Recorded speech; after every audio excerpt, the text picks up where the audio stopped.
আসসালামু আলাইকুম। সবাই কেমন আছেন? আশা করছি সবাই আল্লাহর অশেষ রহমতে ভালো আছেন। ১০০ টাকায় বাংলাদেশ ভ্রমণ। হ্যাঁ, ঠিকই শুনছেন। তবে বিশ্বাস হচ্ছে না? চলুন দেখে নেই। আজ আমি এক্সপ্লোর করব ১০০ টাকায় আমাদের বাংলাদেশকে। আমি শাহবাগ হয়ে বাড়ি ফিরছিলাম। অটোরিকশা হয় আমাদের রিকশাটা ছেড়ে দিতে হয়েছিল রোডে, কারণ ছাত্র জনতা আটকে দিয়েছিল। তখন আমার বাচ্চারা বলল, এখানে একটু ঘুরে যাই। তারপর ঢুকে গেলাম শাহবাগ। শাহবাগে আমাদের জাতীয় জাদুঘর অবস্থিত। আর এটা পরিদর্শন করতেও কিন্তু খুব একটা বেশি টাকা লাগে না। অ্যাডাল্টদের লাগে হচ্ছে 40 টাকা করে, আর বেবিদের 20 টাকা। তো আমার মেয়ের জন্য লাগলো 80 টাকা, ছেলের জন্য লাগলো 20 টাকা। তো প্রবেশ করলাম। এরপর ঘুরে ঘুরে দেখলাম আমাদের পুরো বাংলাদেশকে। জাদুঘর শব্দটি ফার্সি ভাষা থেকে আসা, অর্থ মায়াজাল। উর্দুতে জাদুঘরকে কিন্তু বলা হয় আজবখানা। অতীতে জাদুঘর আজবখানা ছিল কি না জানা না গেলেও বর্তমানে এর অর্থ কিন্তু ব্যাপক। আর জাতীয় জাদুঘরের অর্থ তো আরও বিস্তৃত। জাতীয় জাদুঘর কোনো জাতির ইতিহাস, ঐতিহ্য, ভাষা, কৃষ্টি, সংগ্রাম ও সংস্কৃতি নিদর্শন সংগ্রহ, সংরক্ষণ ও সর্বশ্রেণীর মানুষের কাছে নিরাপদ পরিবেশে প্রদর্শনের জাতীয় প্রতিষ্ঠান। বিশ্বের প্রথম জাদুঘরটি প্রতিষ্ঠিত হয়েছিল মিশরের আলেকজান্দ্রিয়া শহরে খ্রিস্টপূর্ব ৩য় শতকে। জাদুঘরে বৈজ্ঞানিক, শৈল্পিক, ঐতিহাসিক গুরুত্ব সম্পন্ন বস্তুসমূহ সংগ্রহ করে সংরক্ষিত করা হয় এবং সেগুলি প্রদর্শন, আধার বা ডিসপ্লে কেসের মাধ্যমে রেখে স্থায়ী অথবা অস্থায়ীভাবে জনসাধারণের সমক্ষে প্রদর্শন করা হয়। বিশ্বের অধিকাংশ বড় জাদুঘরই প্রধান প্রধান শহরগুলিতে অবস্থিত। ঠিক তেমনি আমাদের জাতীয় জাদুঘর অবস্থিত ঢাকার শাহবাগে। বর্তমান জাদুঘর ভবনটির নকশাটা কিন্তু দারুণ।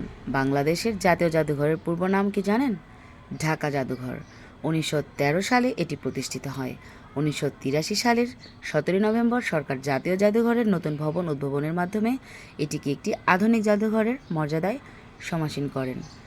স্থপতি মোস্তফা কামাল বর্তমান জাদুঘর ভবনটির নকশা অঙ্কন করেন। এটি তিনতলা বিশিষ্ট। মুখে বললাম আর শেষ কিন্তু হয়ে গেল না, বিশাল বড় এই জাদুঘর। দ্বিতীয় তলায় বাংলাদেশ পরিচিতি, গ্রামীণ বাংলাদেশ, রয়্যাল বেঙ্গল টাইগার, বাংলাদেশের শিলা ও খনিজ নিদর্শন, ফুল ফল, লতাপাতা, কাঠ, বিভিন্ন জীবজন্তু সহ মৃৎশিল্পের রয়েছে নানা রকম শিল্পকর্ম।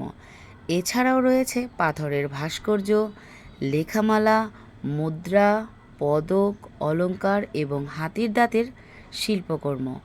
তৃতীয় তলায় রয়েছে অস্ত্রশস্ত্র, কাঁচ ও চীনামাটির শিল্পকর্ম সহ বাংলাদেশের বাদ্যযন্ত্র, পোশাক পরিচ্ছদ, নকশিকাঁথা, বিভিন্ন চিত্রকথা ইত্যাদি। এছাড়াও রয়েছে মুক্তিযুদ্ধের প্রামাণ্যভিত্তিক চিত্র, এদেশের প্রাচীনকালের কৃষ্টি ও শিল্প সাহিত্য, ঐতিহাসিক নিদর্শন, পুরনো দিনের রাজা বাদশাদের ব্যবহৃত পোশাক পরিচ্ছদ, তৈজসপত্র, রণসম্ভার এবং ভাস্কর্য চিত্রকলাসমূহ অত্যন্ত সুন্দরভাবে বাংলাদেশ জাতীয় জাদুঘরে সংরক্ষিত রয়েছে। নিচতলায় অফিস ও হলরুম রয়েছে। আমি যা বলছি আপনারা কিন্তু তা ভিডিওর সাথে মিলিয়ে নেবেন। আমার ভিডিওটি অবশ্যই একবার দেখে কিন্তু ধরতে পারবেন না, অবশ্যই দুইবার খুব মনোযোগ সহকারেই দেখতে হবে। তাহলে আমার কথার সাথে এবং ভিডিওর সাথে সম্পূর্ণ মিল খুঁজে পাবেন। আমি কিন্তু কোনো কিছু বাদ দিয়ে যাইনি। হ্যাঁ, একটু শর্ট করে করেছি, তবে চেষ্টা করেছি সম্পূর্ণ জাদুঘরটি সবার সামনে এক্সপ্লোর করার। বাংলাদেশ জাতীয় জাদুঘর শুধু বাংলাদেশেরই নয়, এটি দক্ষিণ এশিয়ার সর্ববৃহৎ জাদুঘর। ভাবতেই খুব প্রাউড ফিল হচ্ছে। ও সংগ্রহশালার মধ্যে অন্যতম। এটি বাংলাদেশের ঐতিহাসিক, প্রত্নতাত্ত্বিক, নৃতাত্ত্বিক, শিল্পকলা ও প্রাকৃতিক ইতিহাস সম্পর্কিত নিদর্শনাদি সংগ্রহ, সংরক্ষণ, প্রদর্শন ও গবেষণার উদ্দেশ্যে প্রতিষ্ঠিত একটি জাতীয় প্রতিষ্ঠান। ১৯১৩ সালে ঢাকা জাদুঘর নামে এর যাত্রা শুরু হয়েছিল ব্রিটিশ শাসনামলে। বর্তমানে রাজধানী ঢাকা শহরের প্রাণ কেন্দ্র শাহবাগে ৮.৬৩ একর জমির ওপরে একটি ৪তলা ভবনে জাদুঘরটি অবস্থিত। এই জাদুঘরে ৪০টির ওপর প্রদর্শনী কক্ষ, ৩টি অডিটোরিয়াম, একটি সমৃদ্ধ গ্রন্থাগার ও 2টি অস্থায়ী প্রদর্শনী কক্ষ রয়েছে, যেখানে ৪০,০০০-এরও বেশি বই রয়েছে। এছাড়া জাতীয় জাদুঘরের নিয়ন্ত্রণে রয়েছে 4টি শাখা জাদুঘর, রয়েছে শিল্পাচার্য জয়নুল আবেদীন সংগ্রহশালা এবং মুক্তিযুদ্ধ ও বঙ্গবন্ধু সংগ্রহশালা। জাদুঘর স্থাপনার ইতিহাস কিন্তু বিশাল, আমি খুব শর্টলি বললেও শেষ হবার নয়। জাতীয় জাদুঘর যে সকল নিদর্শনসমূহ রয়েছে, প্রশাসনিক ও সাংগঠনিক কাঠামো গণপ্রজাতন্ত্রী বাংলাদেশ সরকারের সংস্কৃতি বিষয়ক মন্ত্রণালয় অধীনে একটি স্বায়ত্তশাসিত প্রতিষ্ঠান হিসেবে জাতীয় জাদুঘর পরিচালিত হয়। জাদুঘরের নিদর্শন সংগ্রহ, সংরক্ষণ ও প্রদর্শনে জাতীয় জাদুঘর 4টি বিশেষায়িত কিউরেটোরিয়াল বিভাগ রয়েছে। সেগুলো হলো প্রাকৃতিক ইতিহাস বিভাগ, ইতিহাস ও ধ্রুপদী শিল্পকলা বিভাগ, জাতিতত্ত্ব অলঙ্করণ শিল্পকলা বিভাগ এবং সমকালীন শিল্পকলা ও বিশ্ব সভ্যতা বিভাগ। এছাড়াও রয়েছে আরও 3টি সহযোগী বিভাগ। এগুলি হলো সংরক্ষণ, রসায়নাগার, জনশিক্ষা বিভাগ ও প্রশাসন বিভাগ। জাদুঘরের নিদর্শন ও গ্যালারি বাংলাদেশ জাতীয় জাদুঘর একটি বহুবিদ্যা সমন্বিত জাদুঘর। ইতিহাস, প্রত্নতত্ত্ব, জাতিতত্ত্ব, শিল্পকলা, প্রাকৃতিক ইতিহাস প্রভৃতি বিভিন্ন বিষয় সম্পর্কিত নিদর্শনাদি জাতীয় জাদুঘরের সংগ্রহে রয়েছে। 2009 সাল পর্যন্ত জাতীয় জাদুঘরের সংগ্রহভুক্ত মোট নিদর্শনের সংখ্যা প্রায় 86,000। জাদুঘরের দ্বিতীয় তলাটি যেন পুরো বাংলাদেশের একটি ক্ষুদ্র সংস্করণ। তাই তো বলেছি 100 টাকায় বাংলাদেশ ভ্রমণ।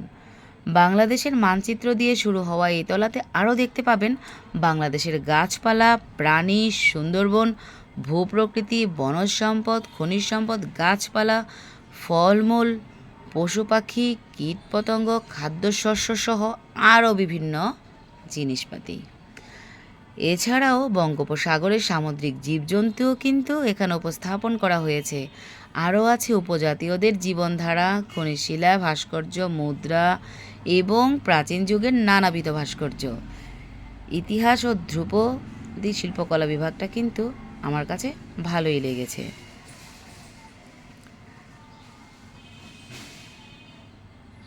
সুলতানি ও মুঘল আমলের স্বর্ণ ও রৌপ্য মুদ্রা, ময়নামতির স্বর্ণমুদ্রা, কুষাণ গুপ্ত এই বিভাগের মূল্যবান ঐতিহাসিক নিদর্শন। এই বিভাগের অন্যান্য নিদর্শনের মধ্যে রয়েছে পোড়ামাটির ফলক, ব্রোঞ্জ ও প্রস্তর ভাস্কর্য, প্রাচীন স্থাপত্যিক নিদর্শনসমূহ, শিলালিপি ও তাম্রলিপি, মৃৎপাত্র, পাণ্ডুলিপি, ঐতিহাসিক দলিলপত্র, কৃতি সন্তানদের ব্যক্তিগত স্মৃতি নিদর্শন, ভাষা আন্দোলন ও স্বাধীনতা যুদ্ধের দলিলপত্র, অস্ত্রশস্ত্র ও আলোকচিত্র। আমাদের বাচ্চারা কিন্তু পাঠ্যপুস্তকেও এই বিষয়গুলো পাঠ করে থাকে। তাদেরকে যদি এই জায়গাটা ভ্রমণ করানো হয় তাহলে কিন্তু তাদের পড়াশোনায় যেরকম কাজ দেবে তেমনি কিন্তু জ্ঞান অর্জন হবে অনেক বেশি। বাংলাদেশটাকে কিন্তু 3 থেকে 4 ঘন্টায় টোটাল এক্সপ্লোর করা হয়ে যাবে তাদের। জাতীয় জাদুঘরের প্রধান আকর্ষণীয় দিক হলো কি জানেন? প্রাচীন যুগের হিন্দু বৌদ্ধ ভাস্কর্য, অলঙ্করণ ও কারুকার্যে এসব ভাস্কর্য সারা পৃথিবীতে অনন্য।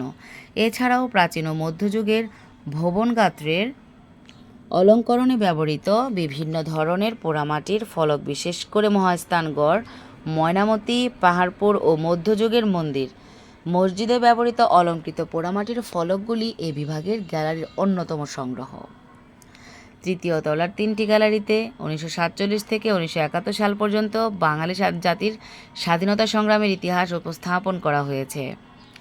এইসব গ্যালারিতে রয়েছে ভাষা আন্দোলনের আলোকচিত্র, দলিলপত্র, শহীদ মিনারের ভাঙা অংশ, মানুষের মাথার খুলি ও কঙ্কাল, রক্তে ভেজা জামাকাপড়, 7ই মার্চের ভাষণের বৃহৎ আলোকচিত্র, মুক্তিযুদ্ধের পোস্টার, শরণার্থী শিবির ও গণহত্যার মর্মস্পর্শী আলোকচিত্র, মুক্তিযুদ্ধের অস্ত্রশস্ত্র ও অস্ত্র সমর্পণ, দখলদার বাহিনীর আত্মসমর্পণের দৃশ্যাবলীর আলোকচিত্র, যা একটি সাহসী জাতির গৌরবময় ঐতিহাসিক উত্থানের সাক্ষ্য বহন করছে।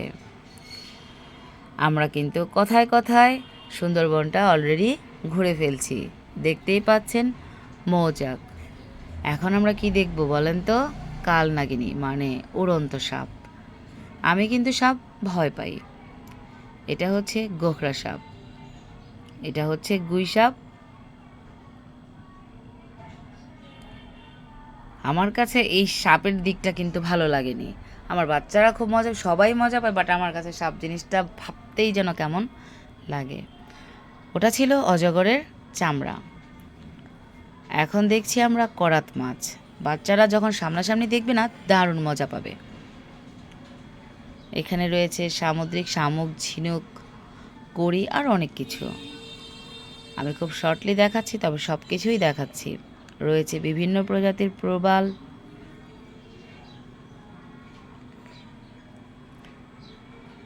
আমি মনে করি বাচ্চাদেরকে মাসে অন্তত একবার হলেও ঐতিহাসিক জায়গাসমূহ কিংবা যে কোনো জাদুঘর পরিদর্শন করানো উচিত।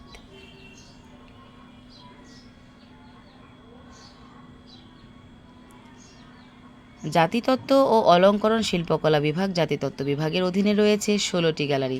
দেখতে পাচ্ছেন কি দারুণ একটি ময়ূর, আমাদের জাতীয় পাখি দোয়েল। এটা হচ্ছে শকুন, সবচেয়ে ছোট্ট ফুলঝুরি পাখি। বিভিন্ন রকমের পাখি রয়েছে। আমাদের বাংলাদেশে যা যা পশু পাখি প্রাণী রয়েছে সব কিছুই কিন্তু জাতীয় জাদুঘরে রাখা আছে।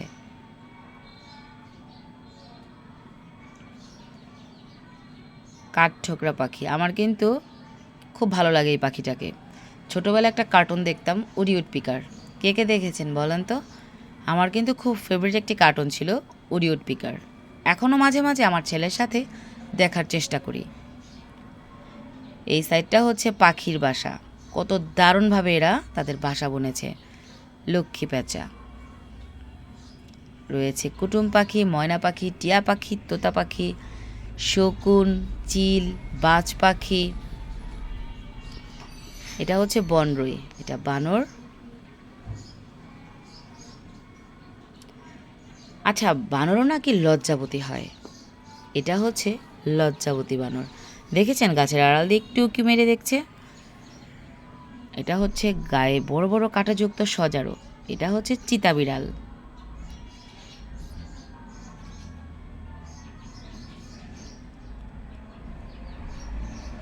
বলেন তো এটা কি?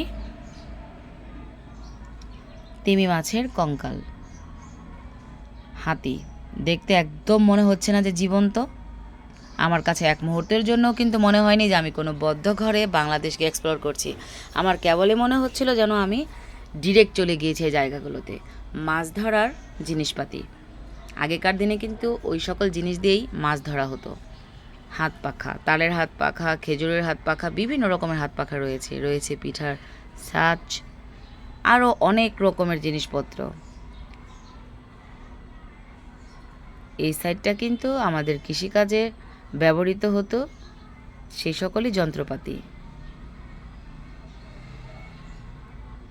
একদম জীবন্ত মনে হচ্ছে না বলেন? জেলেপাড়া, জেলেরা মাছ ধরছে।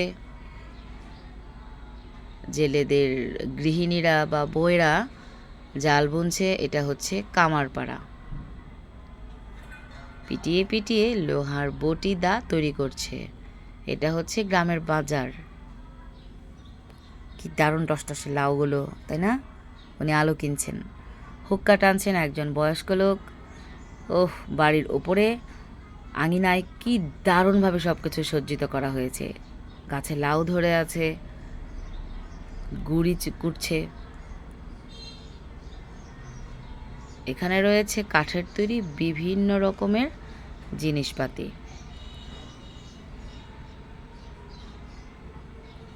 মানে কি বলবো, সামনাসামনি যখন আপনারা দেখবেন না, এত ভালো লাগবে, মুগ্ধ হয়ে যাবেন। তালের টুপি, আমার আব্বা বেঁচে থাকতে উনিও তালের টুপি কিন্তু ব্যবহার করতেন।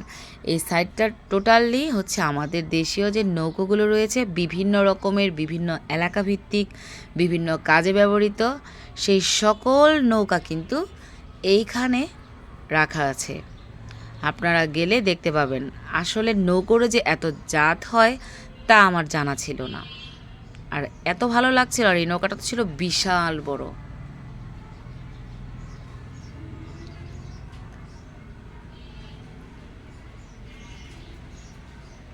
নৃগোষ্ঠী ও সামাজিক পেশাজীবী মানুষের ধর্মীয় ও সাংস্কৃতিক রীতিনীতি ও প্রথা সংশ্লিষ্ট নিদর্শনাদিও কিন্তু রয়েছে এখানে।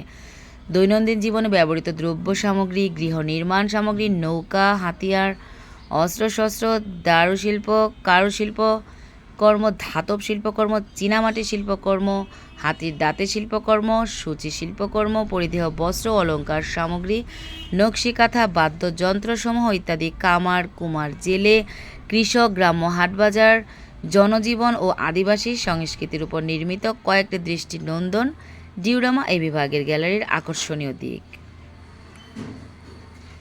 চাকমা, মারমা, সাঁওতাল এদেরকে নিয়ে কিন্তু আলাদাভাবেই এই সাইটটি করা হয়েছে, যেটা আমরা এখন দেখছি। এদের পরিধেয় বস্ত্র, এদের ব্যবহৃত জিনিসপাতি রয়েছে এই গ্যালারিতে। দৃষ্টিনন্দন দারুশিল্পকর্ম যেমন অলঙ্কৃত কারুকার্য খচিত খাট, পালকি, কাঠের বেড়া, আসবাবপত্র ও ঢেকি প্রভৃতি কিন্তু উল্লেখযোগ্য নিদর্শন। জাদুঘরি পরিদর্শনকারী দর্শকগণের আনন্দ ও কৌতূহলের উৎস।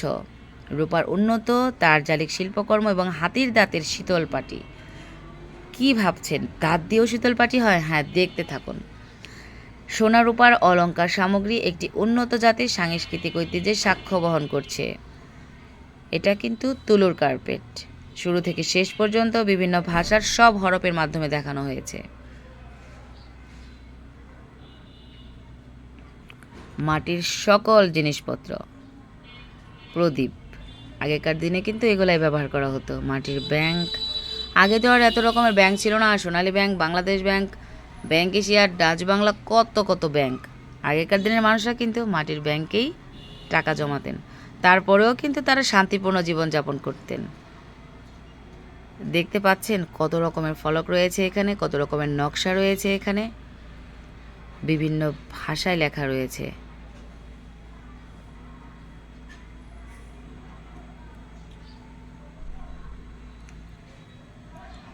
এই জাদুঘরের ভবনটি সম্পূর্ণটাই কিন্তু শীতাতপ নিয়ন্ত্রিত। এটা হচ্ছে একটি আসন।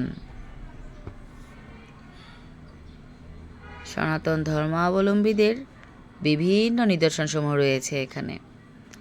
এটা হচ্ছে শিবলিঙ্গ।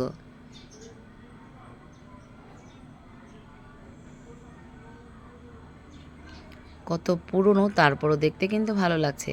ময়নামতি, মহাস্থানঘর, আরও অনেক কিছু রয়েছে। এগুলো কিন্তু টোটালি পাথরে তৈরি, পাথরের মধ্যে খোদাই করে কিন্তু এই কাজগুলো করা হয়েছে। কি দারুণ নকশা, তাই না?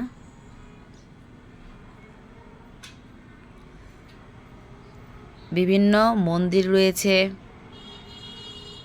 মন্দিরের চিত্রকর্ম রয়েছে। আমার ছেলে আবার একটু বসে পোজ নিচ্ছিল।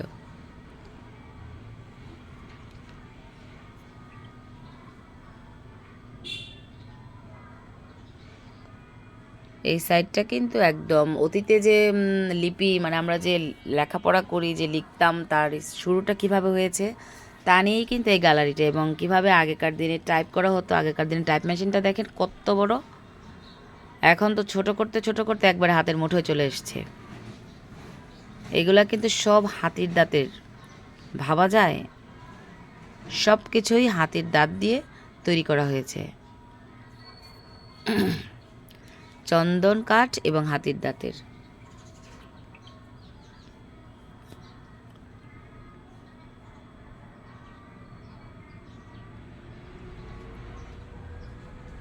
এই আসনটিও কিন্তু হাতির দাঁত দিয়ে করা হয়েছে। মানে কত কাজে আসে, মানুষ কতটা শৌখিন হলে আর কতটা কি বলবো, আর্টিস্টিক হলে এই ধরনের শিল্পকর্ম বা কাজ করতে পারে। জাতীয় জাদুঘর কিন্তু আপনারা ঘরে বসেও টিকিট কেটে যেতে পারেন। টিকিট কিন্তু অনলাইনেও নেওয়া যায় এখন। প্রতিদিন টোটাল 500 জনকে এই টিকিট দেওয়া হয়। টিকিটের মূল্য 3 থেকে 12 বছর পর্যন্ত 20 টাকা, এবং 12 বছরের বেশি যারা 40 টাকা করে। সার্কভুক্ত দেশগুলোর জন্য 300 টাকা এবং বিদেশি দর্শনার্থীদের জন্য 500 টাকা করে। আপনারা একদম সহজেই চলে যেতে পারেন। এই সাইটটা কিন্তু বিভিন্ন অস্ত্রশস্ত্রের ভাণ্ডার, অনেক রকমের অস্ত্র রয়েছে। দেখুন, আমি তো হাঁপিয়ে গিয়েছিলাম, তবে হ্যাঁ, রেস্ট করারও কিন্তু একটা জায়গা ছিল। সেখানে বসে বসে আপনারা বই পড়তে পারেন, আপনারা গেলেই দেখতে পাবেন, এবং আমার ভিডিওতেও কিন্তু দেয়া আছে। জাতীয় জাদুঘরে যেতে হলে আপনাকে শাহবাগ এলাকায় বঙ্গবন্ধু শেখ মুজিব মেডিকেল বিশ্ববিদ্যালয়ের দক্ষিণ পাশে যেতে হবে। আপনার এলাকা থেকে শাহবাগ রুটের যে কোনো বাসে চড়ে কিংবা রিক্সা বা সিএনজি যোগে চলে আসতে পারেন। আর এখন তো মেট্রো রেল হয়েছে, মেট্রো রেলে চলে আসতে পারেন শাহবাগ গোল চত্বর এসে শাহবাগ পরিবক্সের সামনে নামলেই দেখা মিলবে জাদুঘরের।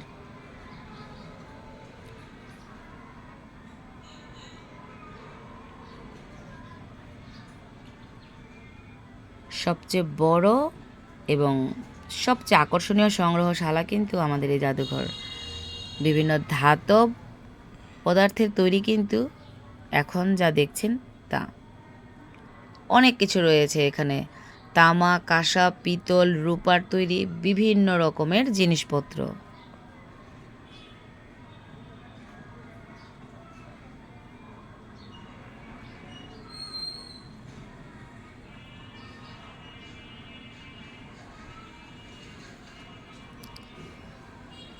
আমার দেখা বেস্ট কয়েকটি জায়গার মধ্যে বা ঘোরার জায়গার মধ্যে কিন্তু জাতীয় জাদুঘর একটি।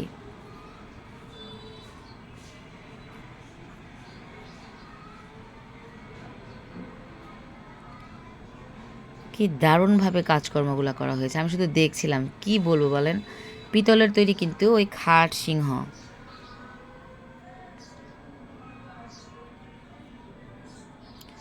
চেষ্টা করবেন দুপুরের পরপর যাওয়ার, তাহলে রোদটা একটু কম থাকবে। তবে অবশ্যই শুক্রবার ছাড়া বাকি দিনগুলোতে আপনারা চেষ্টা করবেন আগে আগে চলে যাওয়ার, নাহলে কিন্তু বন্ধ হয়ে যাবে।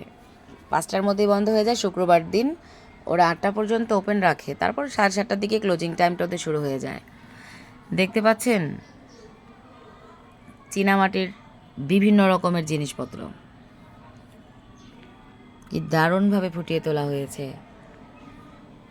ফুলদানি, থালা বাসন, হাঁড়ি, বোল, আরও অনেক কিছুর মাধ্যমে। ইভেন কি ঘরে সাজানোর জন্যও কিন্তু বিভিন্ন ধরনের জিনিসপত্র তৈরি করা হয়েছে চীনামাটি দ্বারা। এই হচ্ছে বসার কক্ষ, একটু রেস্ট করতে পারবেন এখানে এবং বুকস পড়তে পারবেন, ভালো লাগবে। এটা হচ্ছে কাচের সাইড, সাদা কাচ এবং রঙিন কাচ আলাদা আলাদা করেই সাজানো আছে, এবং এই 2 রকমের কাচ দিয়ে কি কি তৈরি করা হয়েছে বা কি কি তৈরি করা যায় তার সব কিছুই কিন্তু এখানে রয়েছে, এবং কোথায় কোথায় ব্যবহার করা হয়েছে তা স্পষ্টভাবে রাখা আছে। জাদুঘরটা যখন আপনারা পরিদর্শন করবেন, আপনারা আসলেই কিন্তু মনের অজান্তেই প্রাউড ফিল করবেন। আমাদের দেশটা কত সুন্দর, কত ঐতিহ্য রয়েছে আমাদের এই দেশে। দেশটাকে কোনোভাবেই কিন্তু অবহেলা করা যাবে না। আমাদের সবাইকে কিন্তু দেশ গঠনে, দেশের মর্যাদা রক্ষায়, দেশের সার্বভৌমত্ব রক্ষায় এগিয়ে আসতে হবে এবং প্রতিটা ঘর থেকে কাজ করতে হবে। শুধু দেশের যে যারা ঊর্ধ্বতন কর্মকর্তারা রয়েছেন, মন্ত্রী পদে রয়েছেন বা সরকার রয়েছেন, তাদের উপর চাপিয়ে দিলে কিন্তু একদমই হবে না। প্রত্যেককেই যার যার জায়গা থেকে কাজ করতে হবে। কাঠের তৈরি বিভিন্ন জিনিস দেখেন, কি দারুণভাবে নকশা করা হয়েছে। আমার কিন্তু পালঙ্কগুলো ভালোই লাগছিল।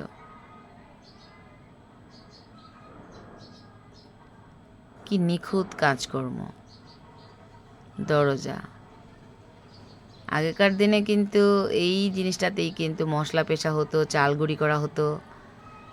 এরপরে আসলো ঢেকি, এখন তো ব্লেন্ডিং মেশিনে সবাই মিক্সারে করে ফেলছেন।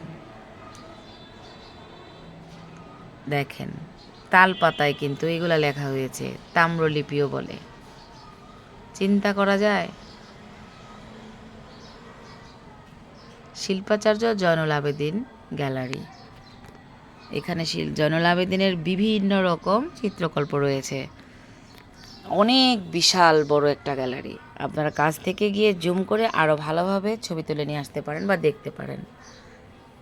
অনেক সময় লেগে যাবে। আমার এই ভিডিওটি কিন্তু অনেক বড় হয়েছিল, আমি শর্ট করেই দিয়েছি। এটা হচ্ছে নীল জাল দেওয়ার কড়াই, দেখতে পাচ্ছেন। নীল চাষ পড়েছি, নীল বিদ্রোহ পড়েছি, সরাসরি দেখে নিলাম নীল কিভাবে জাল করতো, কোথায় জাল করতো সেটা।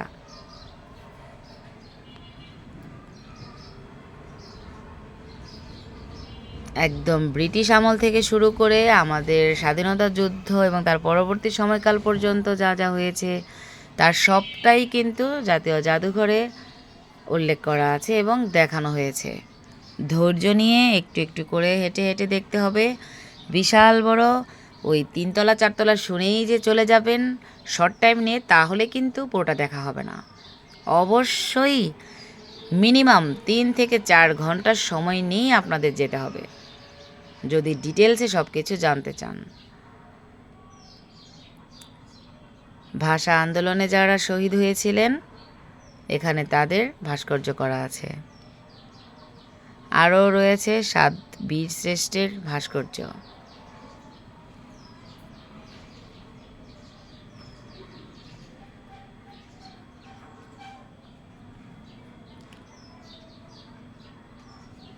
শেরে বাংলা একে ফজলুল হক, ওনার খুব পছন্দের টুপি।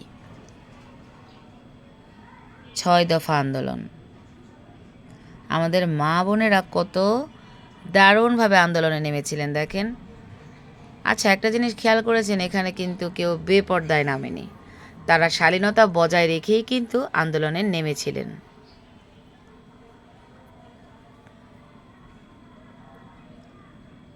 সাতই মার্চের ভাষণ 1971 সাল।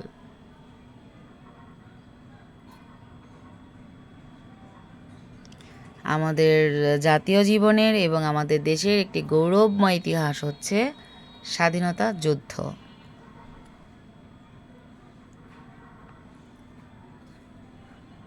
সাত বীর শ্রেষ্ঠের ভাস্কর্য।